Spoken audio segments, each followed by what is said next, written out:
You're welcome to another edition of the Economy and Politics Show. It's a Thursday morning, December 17, 2020. We're taking a look at subnationals and activities there, very important. Today we'll be looking at state and fiscal governance in Nigeria. But today's edition is special because we'll be giving you some very important developments across the country, which will also affect subnationals. We'll take you to the outline for today. First, the Nigerian Communications Commission Directive on the National Identity Number and Mobile SIM registration. Next, we'll look at November 2020 inflation published by National Bureau of Statistics as it affects states. And we'll be taking a look at security, which is very important, particularly as the year is rounding up. And we'll go on to fiscal governance for states. But just to begin with the very warm development. Today is a very special day for Nigeria, the birthday of President Muhammadu Buhari, GCFR. He marks his 70th birthday as an individual, but he is the president of Nigeria, and we pay tribute to the president. He's leading Nigeria at a very challenging time of socio-economic challenges, of rising tide of insecurity, and also the need to drive an inclusive economic policy and governance. So today our best wishes is to the president that he would continue to lead and take those bold steps and decisions that move Nigeria forward. There's already been several felicitations from leaders across the country, from former President Dr. Goodluck Ebele Jonathan to national leader of the All Progressive Congress, Asiwaju Bola Ahmed Tinubu, the Senate President, Senator Ahmed Lawan, and also House Speaker, Right Honorable Femi Gbajagbaminna. President Muhammadu Buhari first emerged as civilian president of Nigeria in 2015 when he defeated incumbent President Dr. Goodluck Ebele Jonathan. He got a second term after defeating his major rival in 2019 general elections, Alhaji Atiku Abubakar. Let's get on to the Nigerian Communications Commission update, which is of huge interest across the country. Following the earlier directive on the suspension of the new SIM registration by network operators, the Minister of Communications and Digital Economy, Dr. Isa Ali Ibrahim Pantami, convened an urgent meeting of key stakeholders in the communications industry, and that was Monday this week, December 14th. The meeting had in attendance all the key players in the industry and stakeholders.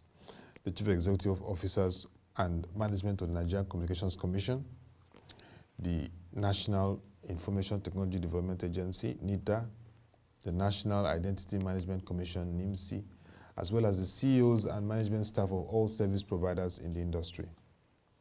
At the meeting, the need to consolidate the achievements of the last year's SIM registration audit and improve the performance and sanity of the sector was exhaustively discussed, and all stakeholders agreed that urgent drastic measures have now become inevitable to improve the integrity and transparency of the SIM registration process. According to the statement, to this end, the key decisions were taken for immediate implementation by all network operators. First, the affirmation of the earlier directive to totally suspend registration of new SIM by all operators. Operators are to require all their subscribers to provide valid national identity number to update SIM registration records.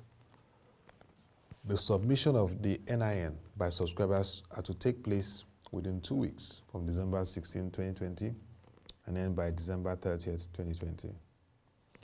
After the deadline, all SIMs without NINs are to be blocked from the networks.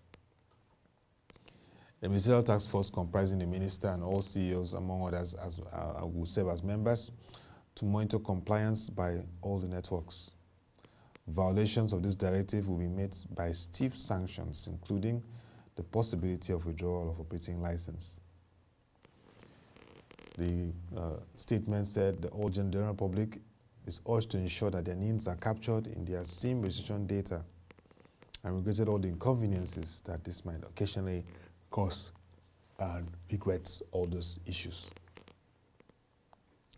A major challenge for this was received by Nigerians, but the timeline became an issue. But the House of Representatives have raised their concerns and directed that this be extended by 10 weeks. So we're looking to get further updates from the Nigerian Communications Commission, the Ministry of Communications and Digital Economy, based on what the House of Representatives have said, because if this goes as planned in the next 2 weeks, Nigeria may be losing 100 million SIM cards in active SIM cards and lines by January 2021. That will not be so good for the business. So we hope to get further updates based on what the House of Representatives have said on the NCC statement. Let's look at the inflation rates for November 2020 published by the National Bureau of Statistics. The Consumer Price Index, which measures inflation, increased by 14.9% year-on-year in November 2020. According to the report, this is a 0.66 percentage points higher than the rate recorded in October, which was 14.23%. In terms of the states and the breakdown, all items inflation in November 2020, all items inflation on a year-on-year basis was highest in Bauchi, 19.67%, Kogi, 19.81%, and Zamfara, 17.30%. Abia, 13.26%, Delta, 13.20%, and Kwara, 12.24% recorded the slowest rise in headline year-on-year inflation. On a month-on-month basis, however, November 2020, all items inflation was highest in Kogi State with 3.08%, Bauchi 2.33%, and Oyo 2.25%, while Rivers 0.88%, Akwa Ibom 0.77%, and Nasarawa 0.44% recorded the slowest rise in headline month-on-month inflation. For food inflation in November 2020, food inflation was the highest in Kogi State with 24%, Sokoto State, Sokoto and Zamfara joined together 20.60%, and Ebonyi State 20.20%. Abia 16.20%, Bauchi 15.60%, and Gombe and Nasarawa joined together 15% recorded the slowest rise in that area. On a month-on-month basis, however, November 2020 food inflation was highest in Kogi State, 3.37%, Osun State, 3.08%, and Cross River State, 2.93%, while Akwa Ibom, 0.60%, Edo, 0.43%, with Nasarawa recording price deflation or negative inflation, had general decrease in the general price level of food or a negative food inflation rate. Let's go on to the Capital Importation Report for third quarter 2020. This captures investment activities and all that happened within the quarter in review. The total value of capital importation into Nigeria stood at $1,461.49 million in the third quarter of 2020. This represents an increase of 12.6% compared to second quarter 2020, and minus 74.03% decrease compared to third quarter of 2019. The largest amount of capital importation by type was received through other investments, which accounted for 43.75%, that's $639.44 million of total capital importation, followed by foreign direct investment, which accounted for 28.38%, that's $414.79 million of total capital imported, and portfolio investment, which accounted for 27.87%, that's $407.25 million of total capital imported in third quarter 2020. By destination of investments, Lagos State emerged as the top destination of capital investment in Nigeria in third quarter 2020 with $1,208.74 million. This accounted for 82.71% of the total capital inflow in third quarter of 2020. Lagos just dominates every time. Lagos has consistently been the destination for these investments throughout the year in review. Lagos State is Nigeria's economic capital, West Africa's commercial nerve center, and the home for the leading financial services institutions, key large corporations, the nation's functional seaports, a leading technology hub, and major zone for the creative industry. It has currently a population estimated of over 20 million citizens who are cut across all the ethnic nationalities you can think of in Nigeria. And so it's not surprising Lagos leads, but definitely shows that we need to see some activities from other states. 82% alone for Lagos, consistently dominating, shows the need for Nigeria to divest from Lagos to Lagos 2.0 economy. So looking at states like Ogun, Rivers, Akwa Ibom, other states, beginning to also give Lagos a run for their money. That's how we know that states are becoming more viable, industrialized, and open for trade. And one of the issues or reasons why this may be Lagos all the way as the major destination for investment, tied to it is security. 2020 has witnessed unprecedented levels of insecurity concerns across the country. And as the year begins to come to a close, the need for a coordinated, coherent, and cohesive approach to security has become very critical in the country. Let's take a look at some of the major concerns on security at subnational level. Now, the intelligence networks across the country, the 36 states of the Federation, for example, need to ensure that they work together to guarantee the nation's stability. And also, we can take a robust regional approach to stemming the tide of insecurity in the country. For example, the Northeast and Northwest governors, who are part of the Northern Governors Forum, should, despite the fact that they've had meetings this year, work together to curb the excesses of the insurgents and bandits who have been wreaking havoc and causing restiveness. The recent kidnap of hundreds of male students in Kankara, Katsina states revealed the challenge of insecurity in Nigeria, even when the president is currently there for just a week vacation. In the Southeast and South-South, the rising spate of armed robbery, kidnapping, and militancy are also creating uncertainty and challenges for the citizens, particularly in states or cities that are known for peace, tourism, and relaxation, like Calabar and Uyo. So it therefore calls for all the necessary security frameworks to be deployed to secure the borders of the country. Just yesterday, the president, the Federal Executive Council, got the statement from the president that's reopened some of the borders in the country. It also speaks to the fact that if this is not taken seriously, investment at the subnational level could be challenged because no investor wants to put money where security is not guaranteed. So this is a call to the Governors Forum to coalesce, work closely, and move beyond partisan dispositions to ensure that they are conscious and strategic steps to curb the rising surge of insecurity in Nigeria. We've seen the South-West region, the Amotekun structure. We've seen Northern governors meet, and South-South had their own forum. The Southeast governors have also been meeting, but it calls for a coherent, cohesive, and very coordinated approach from the governors. Because insecurity, if not dealt with, is a flame that if it goes the way it's going, could consume the essence of our nation.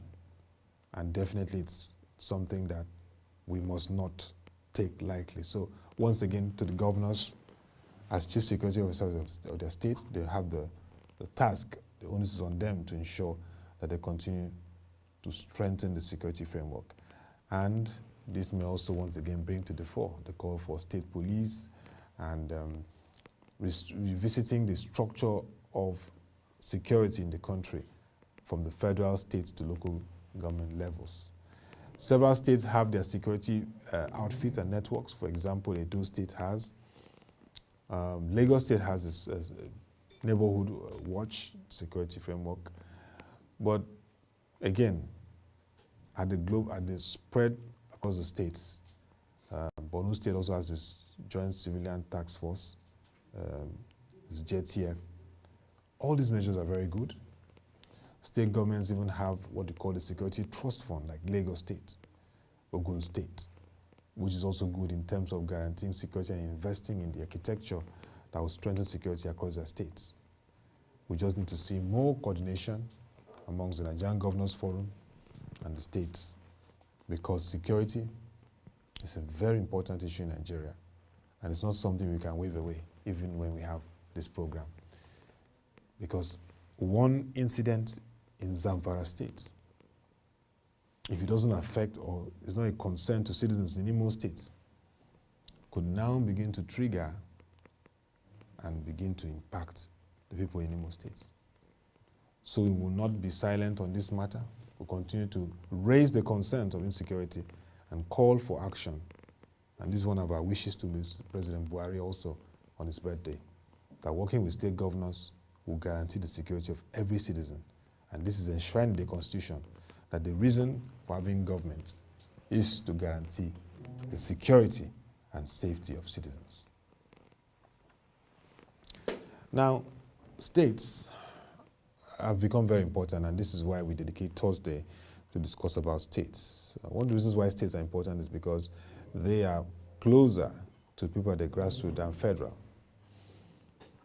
Fiscal governance has become a very important issue, because when you have fiscal governance, you have effective resource management, and this is our call for today. Why are we calling for fiscal governance? Because since 1999, amidst the allocations and amidst the things that have happened at state level, we still see a dearth in terms of investments, whereas in human capital development, in connected infrastructure, in governance and security, in addressing the unemployment tide in the country, in driving competitiveness as a country, in diversifying our revenue basis, in achieving an economy that's productive, not consumptive. These are the areas that have been begging for attention and prioritization at subnational level. Fiscal governance is very key, because citizens can see where their funds and the taxes being paid are going to. Fiscal governance is very important, because at the end of 4 years, you can track what is happening with the government. It's even much better to debate for those states that promote debates during their electioneering process on how they are achieving governance and what's the way forward. So first, why is the issue of fiscal governance very critical, and why is it something that people raise over time, and why should states take it seriously as we expect? Because where there's fiscal governance, there's effective management of resources for the benefit of citizens. And this is one of the major concerns. Take, for example, the South-South region, which is the oil-producing belt of Nigeria. We have trillions of naira coming to the South-South, but yet not much has been deployed to unlock economic opportunities in the states. So there, when you have effective management of resources for the benefit of citizens, you can feel the allocation of resources and how it impacts the citizens. And so that is why fiscal governance is important. The next is strengthening accountability and driving transparency. Last week we featured Ebel Akeni of Budget, and he raised a very fundamental issue. The need for an open contracting system, and the need for accountability and transparency when we carry out contracts awards at state level. The need for disclosures of beneficiary or beneficial ownership disclosures. If that approach is taken, you will see accountability and transparency. And this is part of fiscal governance. That when you're awarding contracts, people should know who are involved and who are the owners in all ramifications down to shareholders.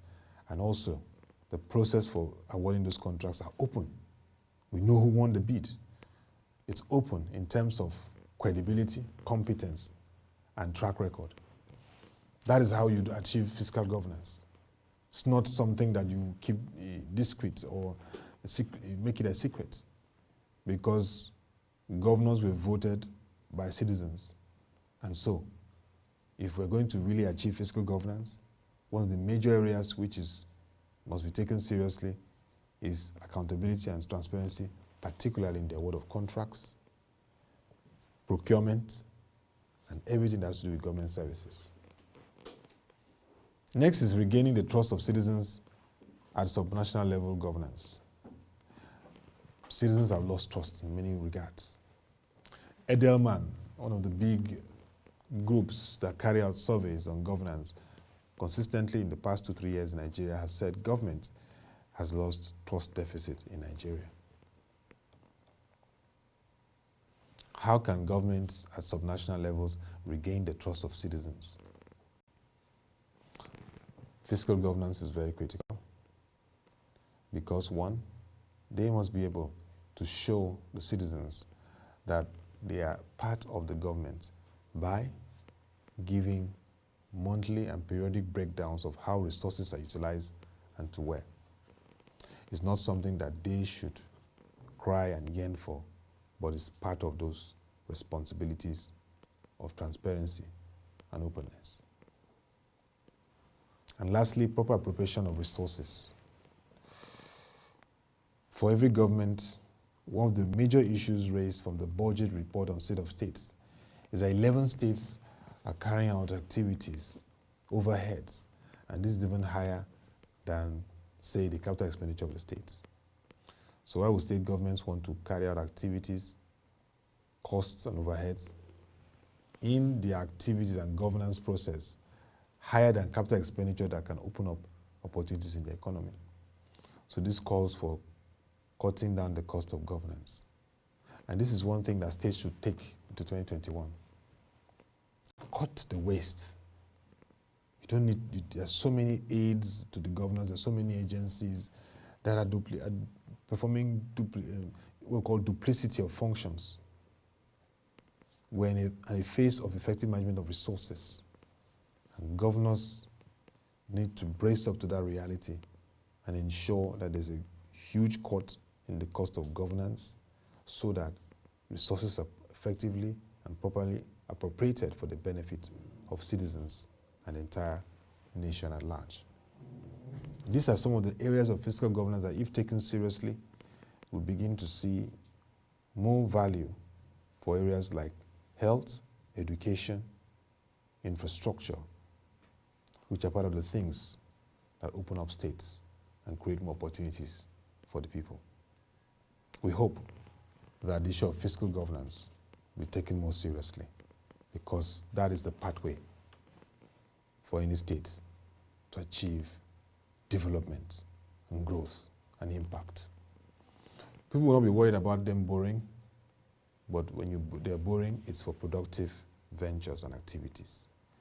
But when state governments borrow, how many state governments borrow, and we see on paper with open clarity where the money is going to demand accountability. So if there's any key word for any state government in Nigeria, reflect on this year. How have you driven accountability and transparency in your governance? Why should the citizens trust your government? And what are you going to do to improve that level of governance, fiscal governance, in 2021? It's not an indictment, but it's a charge that now that you've seen the level of resources in the country, the challenges globally affecting crude oil price, which is a major revenue, it will be a call for wisdom and fiscal governance. It's inevitable. And those states that take fiscal governance seriously in 2021 are the states that will make impacts. Currently, we have few states that are fiscally, in terms of healthy. We have Rivers, Lagos, Kaduna, Anambra. Just few states. Other states can join you to take this seriously. Let's take this seriously. And that will be all for today's edition of the Economy and Politics Show. You can visit our website, www.proshenji.com, to watch our videos, read our news reports and analysis. If you're thinking about what should be done to improve fiscal governance at state level, you can send your views and comments or questions to news@proshenji.com or tag us at WebTVNG, and we'll be glad to respond appropriately. On our website, if you go to the right hand of the bar, you can scroll down, you see state and local governments. There we have various articles and stories around what's happening at state level. Till we come your way again, thank you for watching. Have a nice day and stay safe.